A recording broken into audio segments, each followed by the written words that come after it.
श्री गुरुवे नमः। श्राद्धा सरसविहारिणे नमः। श्री शुक श्याम चरणदासो जयति।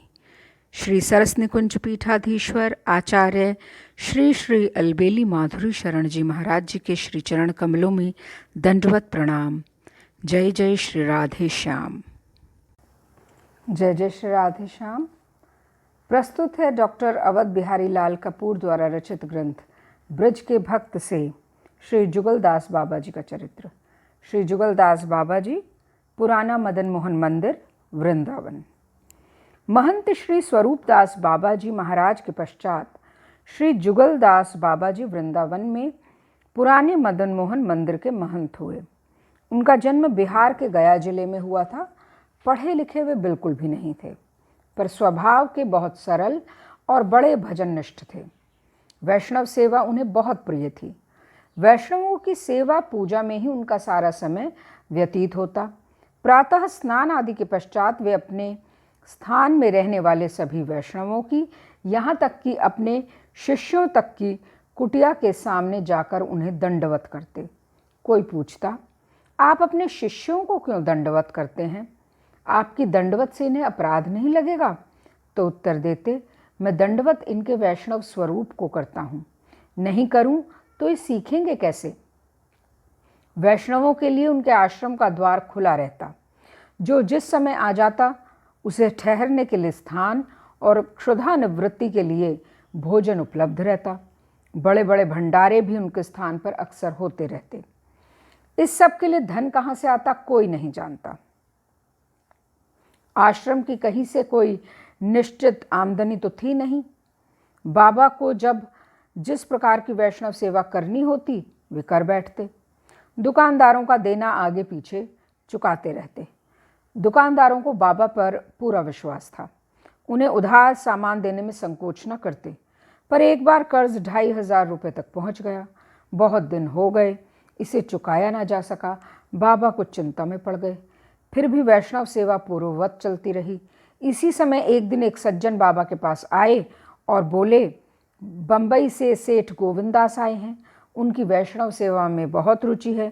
उन्हें पता चला कि आपके स्थान पर वैष्णव सेवा नित्य होती रहती है, जिसके कारण आप पर कर्ज हो गया है।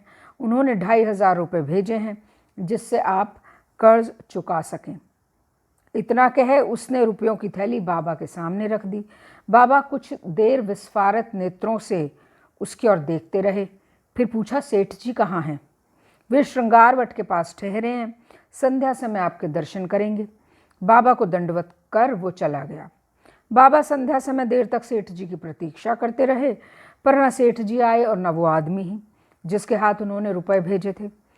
बाबा ने श्रृंगारवट और उसके आसपास के स्थानों पर बहुत खोज करवाई, पर उनका कहीं पता न चला। सेठ गोविंदास की अहेतुकी कृपा की बात बाबा जब भी याद करते तभी वे एक अनिर्वचनीय भाव समाधि में डूब जाते। प्रेम अश्रुओं में उनका मुख और वक्ष भीग जाता। एक दिन वृंदावन के एक पुलिस वाले ने देखा, वृंदावन से छटिकरा जाने वाले मार्ग पर एक गधे वाला 50-60 मन लकड़ी गधों पर लादे कहीं जा रहा है। उसे संदेह हुआ कि लकड़ियां चोरी की हैं। उसने गधे वाले से कहा, थाने ले चलो गधों को। क्यों? गधे वाले ने तड़क कर कहा, लकड़ियां चोरी की हैं इसलिए। लकड़ियां जुगलदास बाबा की हैं, उन्होंने छटिकरा से भंडारे के लिए मंगाई हैं। तू झूठ बोलता है। अच्छा, चल जुगलदास बाबा जी के पास। जुगलदास बाबा जी के पास गधे वाले को ले जाकर पुलिस वाले ने पूछा, बाबा ये लकड़ियां आपने मंगवाई हैं? बाबा के यहाँ सचमुच दूसरे दिन भंडारा था।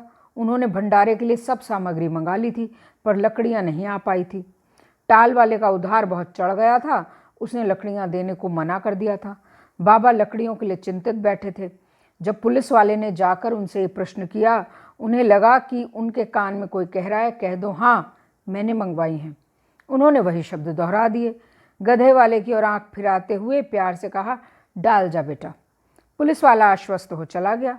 गधे वाला जब लकड़ियां डाल चुका, बाबा ने कहा, बेटा पैसे 2-4 दिन बाद आकर ले जाना। गधे वाले ने कहा, बाबा पैसों की चिंता ना करें, लकड़ियां चोरी की थी, आपने पुलिस से मुझे बचा लिया। ये क्या लकड़ियों के मूल्य से कुछ कम है? कुछ दूर जाकर गधे वाला गधों समेत अदृश्य हो गया। कौन था वह गधे वाला? जो बाबा के भंडारे के लिए लकड़ियाँ चुरा कर लाया और पैसे भी नहीं ले गया। वो कोई भी हो सकता है जिसे प्रभु ने संत सेवी, संतगत प्राण, अपने अनन्य भक्त की चिंता दूर करने के लिए प्रेरणा दी है। पर यदि वे स्वयं प्रभु ही रहे हों तो क्या ये कोई आश्चर्य की बात है? उन्होंने तो गीता में कहा है, अनन्याश्चिन्तयन्तो माम ये जनाः पर्युपासते तेषां नित्यभियुक्तानां योगक्षेमं वहाम्यहम्। जो मेरे अनन्य भक्त निरंतर मेरा स्मरण करते हुए सम्यक रूप से मेरी आराधना करते हैं, मैं उनके योग क्षेम का भार स्वयं वहन करता हूँ, अर्थात उन्हें अप्राप्य वस्तु की प्राप्ति कराता हूँ और उनकी प्राप्त वस्तु की रक्षा करता हूँ। जगन्नाथपुरी के एक ब्राह्मण भक्त को इसमें शंका हो गई थी। उनके मन में भाव आया था कि प्रभु स्वयं क्यों किसी के योग क्षेम का भार वहन करेंगे? वे किसी को भी प्रेरणा देकर उसके अभाव की पूर्ति करा सकते हैं। उन्होंने उक्त श्लोक के वहाम्यम शब्द को कलम से काटकर करोम्यहम लिख दिया था। एक दिन दिन भर वृष्टि होते रहने के कारण वे भिक्षा को न जा सके थे और उन्हें और उनके परिवार को भूखा रहना पड़ा था। संध्या समय जब वे भिक्षा को गए थे, श्री कृष्ण स्वयं बालक रूप में ब्राह्मणी के पास प्रसाद का थाल लेकर आए थे।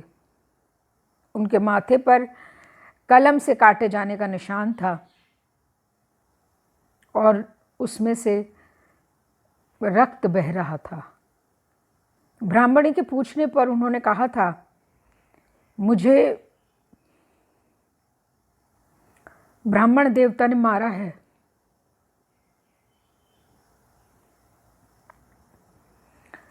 उन्हें पंडित जी का अपने अभिन्न अंग गीता पर कमल फेरना शूल की तरह चुभा था और उन्होंने स्वयं उनके लिए प्रसाद का थाल ले जाकर उन्हें विश्वास दिलाया था कि वहाम्यम शब्द ही ठीक है। श्री जुगलदास बाबा जी निरंतर वैष्णव सेवा में रहते, पर स्वयं आवश्यकता होने पर भी किसी वैष्णव की सेवा ग्रहण न करते। संवत 1998 ज्येष्ठ मास में लगभग 90 वर्ष की आयु में एक दिन अकस्मात वे नित्य लीला में प्रवेश कर गए। उन्होंने उस समय भी किसी की सेवा ग्रहण नहीं की।